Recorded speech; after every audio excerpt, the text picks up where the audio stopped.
Évangile de Jésus-Christ selon saint Luc. Dans la synagogue de Nazareth, après la lecture du livre d'Isaïe, Jésus déclara: Cette parole de l'Écriture que vous venez d'entendre, c'est aujourd'hui qu'elle s'accomplit. Tous lui rendaient témoignage, et il s'étonnait du message de grâce qui sortait de sa bouche. Il se demandait: N'est-ce pas là le fils de Joseph? Mais il leur dit: Sûrement vous allez me citer le dicton: Médecin, guéris-toi toi-même. Nous avons appris tout ce qui s'est passé à Capharnaüm, fais donc de même ici dans ton pays. Puis il ajouta: Amen, je vous le dis, aucun prophète n'est bien accueilli dans son pays. En toute vérité, je vous le déclare, au temps du prophète Élie, lorsque la sécheresse et la famine ont sévi pendant 3 ans et demi, il y avait beaucoup de veuves en Israël. Pourtant Élie n'a été envoyé vers aucune d'entre elles, mais bien à une veuve étrangère de la ville de Sarepta dans le pays de Sidon. Au temps du prophète Élisée, il y avait beaucoup de lépreux en Israël. Pourtant aucun d'eux n'a été purifié, mais bien Naaman, un Syrien.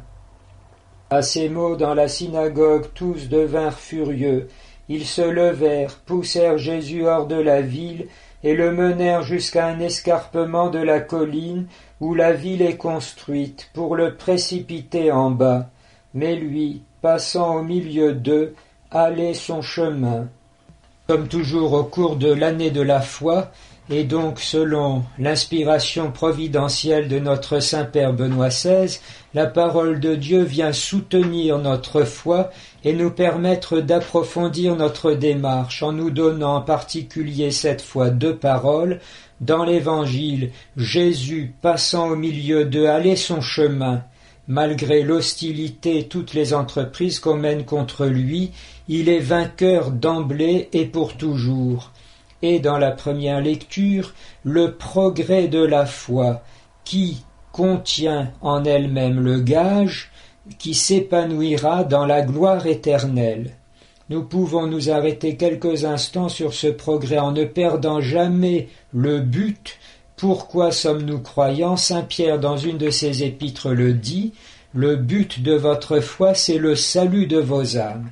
C'est cela que nous attendons du Seigneur, et nous croyons en lui parce qu'il est le seul à pouvoir faire vivre de la vie éternelle nos âmes immortelles, qui s'épanouiront alors non plus dans la connaissance partielle et obscure de la foi, qui marche à travers les ténèbres de ce monde comme une petite lampe de la parole de Dieu sur nos pas, mais dans la vision de Dieu tel qu'il est en lui-même et qui rend bienheureux toutes les créatures qui accèdent à ce privilège, à cette récompense extraordinaire, d'entrer ainsi dans sa communion et dans sa propre vie.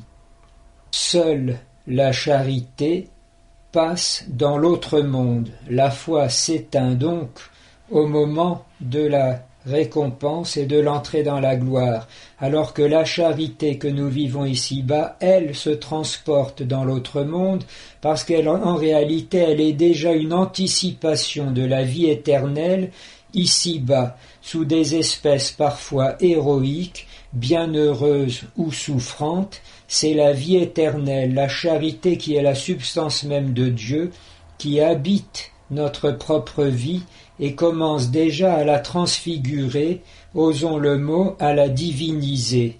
Saint Paul donne alors toute une description qui nous permet de la reconnaître, et c'est très précieux de nos jours où le mot d'amour est complètement galvaudé, déjà depuis des dizaines d'années, à travers les comportements libertaires, et aujourd'hui ouvertement profané dans les dernières démarches pseudo-législatives.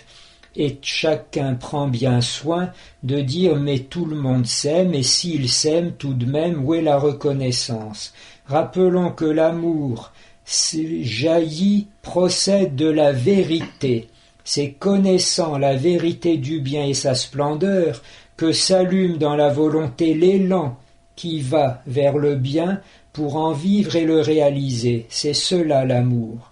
Lorsque il est fondé sur des erreurs ou éventuellement sur des mensonges, ce n'est plus l'amour, ce n'est pas la charité, et rien de cela ne peut passer dans l'autre monde. La vérité est non seulement notre nature, le bien commun qui est l'humanité que chacun peut reconnaître en lui-même et dans ses frères, mais aussi et surtout la vérité sur l'amour de Dieu pour nous et la connaissance de la personne de Jésus qui est le Verbe, la vérité subsistante, devenu l'un d'entre nous, annonçant l'Évangile pour venir réparer les erreurs, nous sauver des péchés et des mensonges en nous mettant dans la pleine lumière, non pas celle de projecteurs blafards, brutaux, mais celle de la miséricorde qui vient rejoindre chacun au creux de son être pour le relever et lui donner participation à cette charité qui lui permettra de devenir éternel comme Dieu et avec lui, mais évidemment jamais contre lui. Cette foi, cette charité, saint Jacques nous dit la foi opérant par la charité, ce lien profond de la vérité et de la liberté qui fait l'amour, nous est soutenu par la puissance de Jésus-Christ qui a attesté la vérité de son évangile en mourant et en ressuscitant. Voilà pourquoi nous sommes attachés à lui et nous l'appelons le seul sauveur. On sait qu'à l'époque révolutionnaire, un de ces esprits forts proposait à ses collègues, sans doute à la première Assemblée nationale, les fondements d'une nouvelle religion théosophique. Talleyrand s'est levé et s'adressant à son collègue, il lui dit « Cher ami, le Christ, pour fonder sa religion, est mort et ressuscité. Je vous conseille de faire de même si vous voulez qu'on vous suive. »